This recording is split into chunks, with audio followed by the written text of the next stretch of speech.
فإن دعوة أهل السنة، دعوة أهل الحديث، دعوة السلفيين، دعوة أهل الأثر تقوم على التربية والتصفية. مفتی اکمل ہے، کیوں ٹی وی پہ آتا ہے؟ اس مفتی صاحب سے پوچھا گیا کہ آپ کو اہل حدیثوں سے اتنی نفرت کیوں ہے؟ کہا آسانی سے سمجھا دیتا ہوں، آپ کسی سے کہو آؤ میرے ابو کی قبر پہ فاتحہ خوانی کر کے جاؤ، اور وہ آپ کے ابو کی قبر پہ آ کے لات مار کے جائے، آپ کو غصہ آئے گا یا نہیں؟ غصہ آئے گا.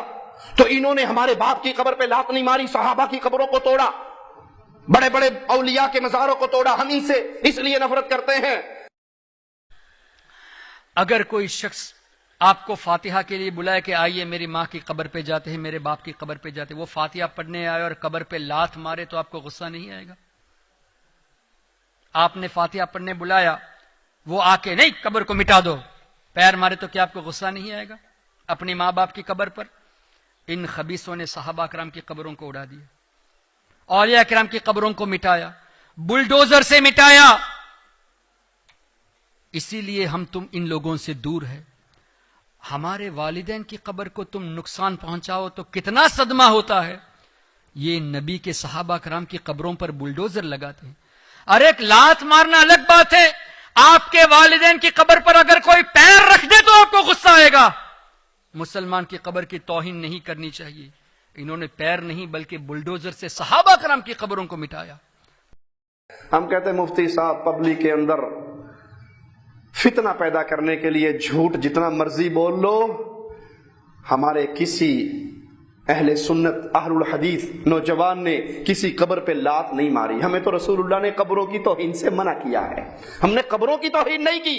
قبروں کے اوپر جو قبے آپ نے بنا رکھے، جو کمپلیکس آپ نے بنا رکھے، جو قبر سازی کے چادر کے پیچھے شرک کا دھندا آپ نے چلا رکھا، محمد بن عبد الوہاب رحمت اللہ علیہ، محمد بن سعود رحمت اللہ علیہ، امام عبد العزیز آل سعود رحمت اللہ علیہ نے ان قبوں کو توڑا، ان خانقاہی نظام کو توڑا.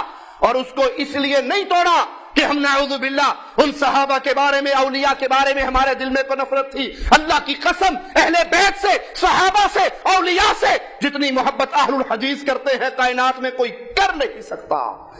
توڑا اس لیے کہ محمد الرسول اللہ نے ہمیں یہ پیغام دیا تھا. سیدنا علی کو روانہ کیا تھا، جاؤ ہر مورتی کو توڑ دو، ہر بت کو توڑ دو، ہر اونچی قبر کو زمین کے ساتھ ملا دو. یہ عبادت کے مرکز تھے. اللہ کے لیے اعلی مثال سمجھانے کے لیے عرض کرتا ہوں، آپ کا کوئی عزیز، آپ کا کوئی پیارا، آپ کا کوئی قریبی آپ سے بڑی محبت کرتا رہے اور کرتے کرتے معاملہ آگے بڑھاتے بڑھاتے آپ کی بیوی پہ ہاتھ اٹھانے کی کوشش کرے، اس کی عزت تار تار کرنے کی کوشش کرے تو کیا کرو گے؟ جی روکو گے؟ پکڑو گے اس کا ہاتھ؟ کاٹو گے؟ اور اس وقت کوئی کہے کہ جس نے دیور کی بڑی توہین کی ہے، اس نے چھوٹے بھائی پہ ظلم کیا ہے، تو کہو گے سارا کچھ برداشت کر سکتا ہوں، عزت میں شراکت برداشت نہیں کر سکتا. جب آپ نے قبروں پہ قبے بنا کے اللہ کو سجدہ کرنے والے انسانوں کو اٹھا کر ان قبروں پہ سجدہ ریز کیا تو یہ اللہ کی توحید میں شریک ہوئے قبے. اہل توحید اللہ کی عبادت میں کسی کی شراکت کو برداشت نہیں کرتے. وہ قبے اس لیے توڑے گئے کہ وہاں پہ طواف ہوتے تھے، وہاں پہ ذبح ہوتے تھے، جیسے آج آپ کے ملکوں میں ابھی تک ہوتے ہیں. پیر شاہ جمال ککڑ گھنت پتر ڈیر لال ہوتے ہی نہیں ہوتے. بابا جی کے بکرے تیار نہیں ہوتے، پیر جی کے نام کی 11ویں تیار نہیں ہوتی. ہو جی آپ نہیں سمجھتے پیر جی دی 11ویں دا دودھ نہ دے ہوتے، مجھ ہی مار چھڑ دے. یہ موت و حیات میرے رب کے ہاتھ میں ہے، کسی اور کے ہاتھ میں نہیں. یہ جھوٹ کی کہانی ہے جو تم نے گھڑ رکھی ہے. تو جس کے دل کے اندر نفرت ہے سعودی عرب کی، سعودی حکومت کی، وہ نفرت کی بنیادی وجہ یہ ہے کہ ان کے دل کے اندر کانٹے چبھے ہوئے ہیں کہ پوری دنیا میں ہم جائیں، کہیں پہ لسوڑی شاہ، کہیں پہ پھسوڑی شاہ، کہیں پہ اٹ شاہ، کہیں پہ کاما والی سرکار، اور کچھ نہیں ملتا، اور کچھ نہیں ملتا. بات آئی ہے تو کہہ دیتا ہوں. اللہ کی قسم میرے پاس پنجاب کے اس گاؤں کی تصویر موجود ہے، کلپ موجود ہے. بجلی کا کھمبا ہے، بجلی کا پول ہے، اس کے اوپر ٹاکیے تاگے بندھے ہوئے ہیں، تعویذ بندھے ہوئے ہیں، اور بورڈ لگا ہوا ہے پیر کھمبے شاہ. میں اللہ کی قسم کھا کر یہ بات کہہ رہا ہوں. اس کھمبے کے اوپر بھی بورڈ لگا ہوا ہے پیر کھمبے شاہ. میں کہا ساری لوڈ شیڈنگ یہی کروانا ہے. یہ جنی بجلی گورنمنٹ آف پاکستان پیدا کر دی ہے تھلو تھلو باہر سپلائی کر دیتا ہے. پوجنے کے لیے تمہیں اللہ کافی نہیں ہے؟ تمہیں دشمنی ہے سعودی عرب سے کہ یہاں پیر کھمبے شاہ کا مزار کیوں نہیں ہے؟ مجھے یہ پیر کھمبے شاہ دیکھ کر انڈیا کا ہندوؤں کا وہ چوک یاد آ گیا. مسلمانوں کا نہیں، انڈیا میں ہندوؤں نے کیا، پاکستان میں کلمہ پڑھنے والوں نے کیا ہے. انڈیا کا ایک چوک ہے، اس کا بھی کلپ میرے پاس موجود ہے. وہاں شیشے کا باکس بنایا گیا ہے اور اس کے اندر ایک موٹر سائیکل کھڑا ہوا ہے، اور اس موٹر سائیکل پہ وہی کالے دھاگے اور وہ ٹاکیاں پاکیاں وہ سب بندی ہوئی ہیں، اور نیچے اس کی موٹر سائیکل کی کرامت. کیا کرامت ہے؟ کہتا ہے اس کا سوار جب گیا تھا ایکسیڈنٹ میں مر گیا تھا، موٹر سائیکل خود چلتا چلتا گھر آ گیا.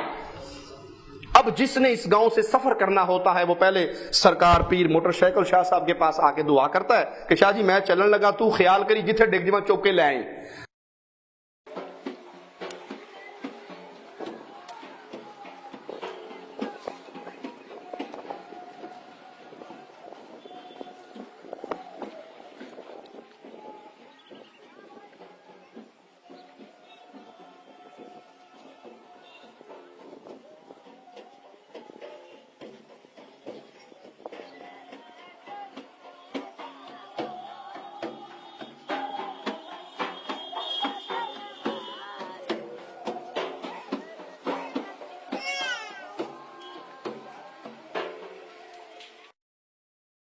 اور پھر وہ سفر بڑی خیریت سے گزرتا ہے. شرک نے تمہاری عقل کو اتنا اندھا کر دیا ہے، اور جہاں شرک اس طرح داخل ہوتا ہے پھر توحید کے جملے ان کے سینوں پہ تلواروں کی طرح لگتے ہیں.